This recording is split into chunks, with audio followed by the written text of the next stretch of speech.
dukora intebe, amameza, ububati, amasaro ministre, ndetse n'ibindi byose bikenewe mu mazu y'abantu canke mu bitaro canke ku mashure n'ibindi n'ibindi. Ni kuvuga ubu mwuga nawinjiyemo ndawiyumvamo kuko guhera nkiri umunyeshure murumva yuko nabikunda cyane.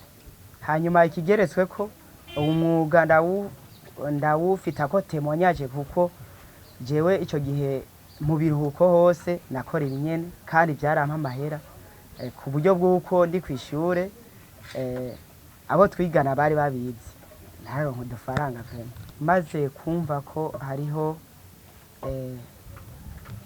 umugambi w'igihugu ushigikira abajene, narahejeje ndegera indongozi zacu za payeje ngaha mu Rumonge, maze kuzegera ziranyereka uburyo nshobora gusabamwo iyo ngurane, hanyuma ndadepoza ligne bampaye financement y'imiliyoni 40.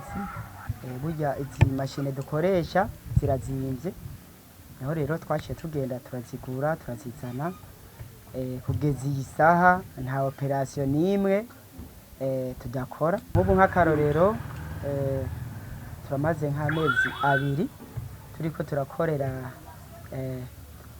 ikiraka urusengero rwo ku Mudende ibuyengero, nariko nakora ikiraka c'imiliyoni 11. Mbere yuko ndonka umutayi wa payeje, no kuvuga twakora turi bake, twakora turi abakozi 4, no kuvuga kugeza iyi saha ubu turashobora gukora turi nka 10 cyane tukanarenga bivanye n'ibikorwa tuba dufise.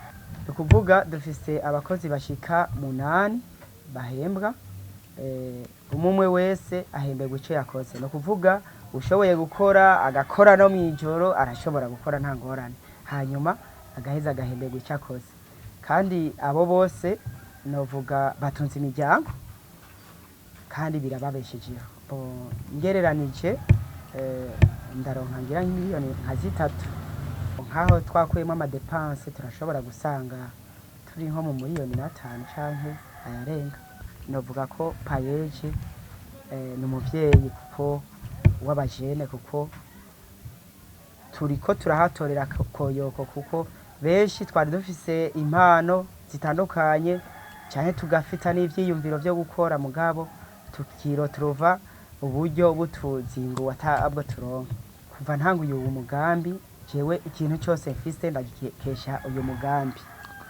Ko nk'ubu jewe ndafise akadeplacement, ndafise moto, aho ngomvye kuja biranyorohera.